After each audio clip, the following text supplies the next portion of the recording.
Esse corte é patrocinado pela KTO e utilizando o nosso cupom FBOTECO você ganha até R$100 de bônus. Link aqui na descrição. Conta um pouquinho essa história. Como é que um moleque de 32? 32. Já tá tanto tempo na ESPN, tanto tempo comentando. Você acha que é uma prova pra molecada hoje que tá querendo fazer jornalismo, que você não precisa mais esperar viver tanta coisa no mundo do jornalismo pra de repente aparecer como comentarista e tudo mais? Você vê esse cenário mudando um pouco? Vejo sim. E até, assim, eu me sinto muito sortudo nesse aspecto. Não tirando também as coisas que eu fiz, mas, assim, acho que eu tava no local certo na hora certa. Dessa guinada que teve, de uma forma geral, né? Acho que de colocar a gente mais jovem e aí também indo de uma forma mais plural, fico muito feliz vendo como o estereótipo que tinha, aos poucos vai sendo quebrado. Acho que a gente ainda tá longe do ideal, então... vendo mais pessoas negras na frente da tela, vendo mulheres também. E assim, eu pude viver esse momento com essas pessoas também entrando. Por exemplo, a Mari Spinelli, que é grande amiga, ela entrou de estagiário, eu estava no site ainda. Então, assim, só para citar uns exemplos de pessoas, questão etária, questão de gênero, questão racial. Então é legal ver esse movimento acontecendo, ainda que a gente esteja já muito longe do ideal. E como eu falei, eu estava num momento na ESPN, eu já tinha essa vontade de ser comentarista desde o começo. Sempre, quando eu decidi que eu queria ser jornalista esportivo, era para comentar, era o meu sonho.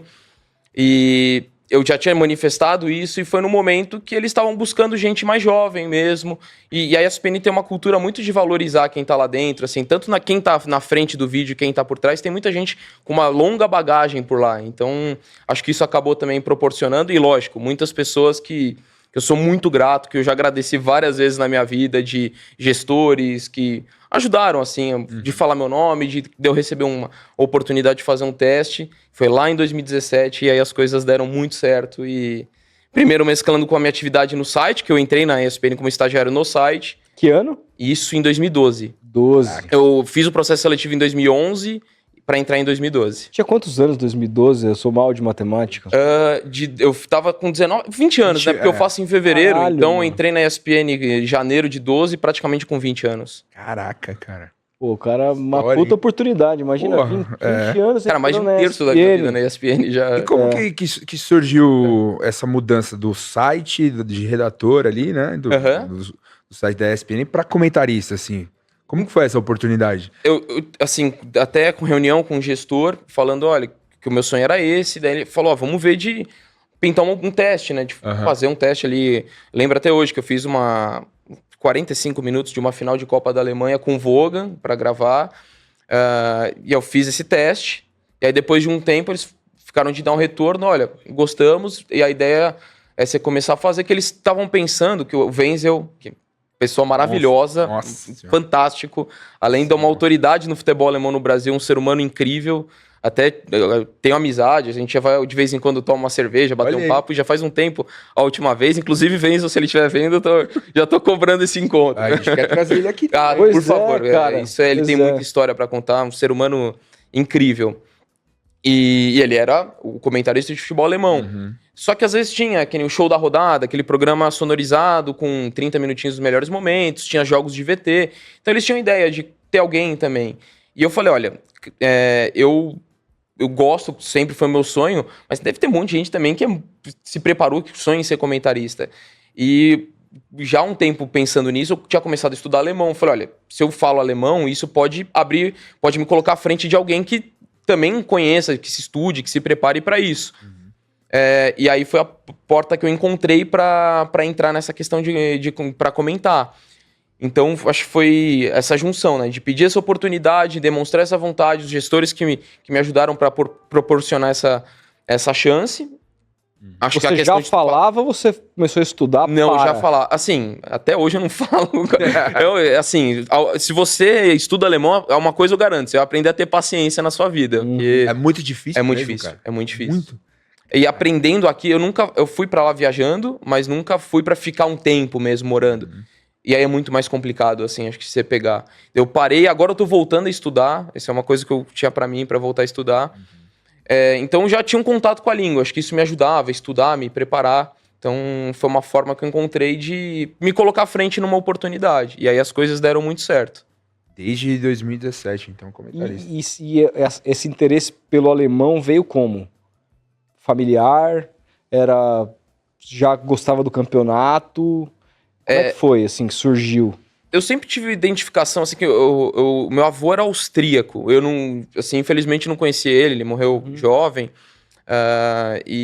Mas eu sempre tive uma ligação, até pelas histórias que minha mãe contava dele. Eu sempre me senti muito conectado, descobri família na Áustria, que eu tenho contato até hoje, assim, família bem distante. Então, eu sempre tive um contato com questões relacionadas da Áustria, de cerveja, de futebol, e da Alemanha também por causa do Borussia Dortmund. Quando era moleque, a gente é de uma geração que tem muito contato com o futebol europeu, né? Joguei. E eu era. Nossa, Elifute, Championship Manager, tudo essas coisas. Então, eu consumia muito futebol europeu. E aí eu torcia para 72 times, assim. E aí fui crescendo, eu comecei a identificar mais com o Borussia Dortmund. Assim, time legal, né? História bacana. É uma cidade que é toda voltada ao time, é muralha amarela. Eu simpatizo com essas histórias, né? O time que tava super bem, ganhou Champions, quase faliu. Eu comecei a me identificar. E aí eu comecei a abraçar muito o time e gostar muito do campeonato. Então ali eu comecei aqui é onde eu quero estar mais envolvido, assim. O futebol europeu de uma forma geral, mas o futebol alemão é o que eu mais gosto e o Borussia Dortmund acabou sendo um time, uma paixão que eu, assim, realmente torço mesmo, assim, pro o seu time, o Borussia? Não, tem um time no Brasil também, mas, assim, é muito parecido a paixão. Pô, posso imaginar, cara. Eu sou torcedor do Boston Celtics, a galera não acredita, mas eu sofro, velho. Eu sofro, cara. O Boston foi campeão esse ano. Primeira vez que eu vi o Boston ser campeão, porque em 2008 eu não acompanhava a NBA. Comecei a acompanhar em 2010. Pra mim foi vi todos os jogos no bar, uma coisa assim. Pra mim é uma epopeia. Terminava o jogo, eu saía comemorando sozinho, como se eu estivesse nas ruas E assim, cara, eu vejo às vezes a galera, como é que pode por um time de fora?